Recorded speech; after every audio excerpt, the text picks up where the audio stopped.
Assalamu alaikum students, how are you all? I hope you all are fine. Okay, students, open your my world book and page number 41 and today's topic is sea life. ठीक है, ये आपको सब नज़र आ रहे हैं. ठीक है, ये कहाँ पे रहते हैं? समंदर में रहते हैं. ठीक है, ऑफ कोर्स ज़मीन में नहीं रहते हैं, जंगलों में नहीं रहते हैं, ये समंदर में रहते हैं. ठीक है, पानी के अंदर रहते हैं. आपने क्या करना है? Match the parents to their young ones. आपने इनके पेरेंट्स को इनके बच्चों के साथ मैच करना है. ठीक है, फॉर एग्जांपल अब ये देखेंगे, आपको नज़र आ, आपने क्या करना है? इसको इसके साथ इनके बच्चों के साथ आपने मैच करना है. ठीक है, अब इसके मैच का देखें यहाँ पे किधर है? ये है, आपने इसको इसके साथ मैच करना है. ठीक है, अब ये देखें, ये इसके मैच के कहाँ हैं? सर्च करें. यस, ये है.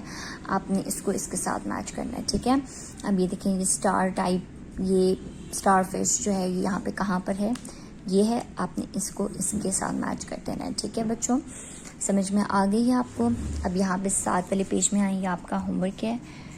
ठीक है, आपने भी इसी तरीके से मैच करना है एनिमल्स को with their correct body parts of body. ठीक है, ये आपका होमवर्क है. सही है बच्चों, आपका सी लाइफ का टॉपिक जो है कंप्लीट होता है.